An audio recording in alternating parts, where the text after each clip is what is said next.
For many, the holidays aren't complete without a trip to the Underground Railroad's train display in Newcastle. Of course, the 28 by 16-foot display has trains, but it also has King Kong, Dracula, the Grinch, and if you look closely, Batman. But it also contains some real buildings like Evetts Field and Radio City Music Hall. Densely populated.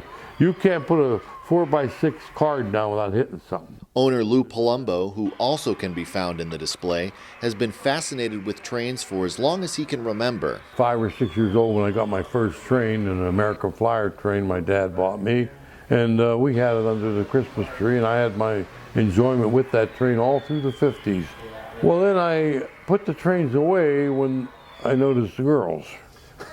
And usually that came about 14 years old. And it wasn't until he was in his 30s that Palumbo's interest in trains returned. Put a train up for the kids, and I looked back for my old train, and I found it, and it was my mother kept it in a box, stored it at our house, and we put it around a tree, and of course I wanted more. So he started collecting, and in the mid-'80s he opened Underground Railroad, where he sells and repairs model trains. The older trains are no longer being bought as much, and it's all new trains because Lionel, MTH, K-Line, various Weaver, different companies came in and they saw a demand, so they started making trains, and thousands of trains were made and put on the market since '85. Palumbo is also the author of a book about trains called I Never Met a Train I Didn't Like. So I share my enthusiasm with trains as well as my knowledge and the fun I've been having, all the experience.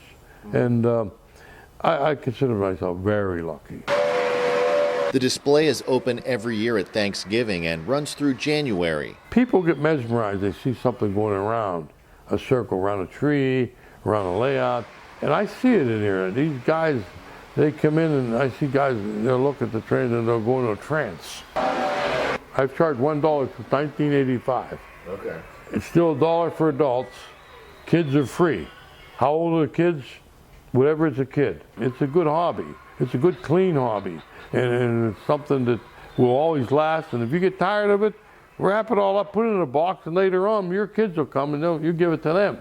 Palumbo says another good thing about the train hobby is that trains maintain a good resale value. This car probably sold for $39.95 new, or $49.95, somewhere in there. And if it's kept well and kept it on, you can probably get $20, $25 out of it right now. But Palumbo says for most, the real value of trains is something that can't be quantified. And even when you were young, when we ran trains under a tree, and I would sit there and put my head on the carpet and watch that light come through that tunnel and watch the smoke come out. I mean, you never lived till you put your head on the carpet. The tree and the holiday season and everything is just intermingled by the circle track to some boys and girls. And that seems to be one of the reasons why all these guys like trains. They have that thing back in their head that tells them these are good things.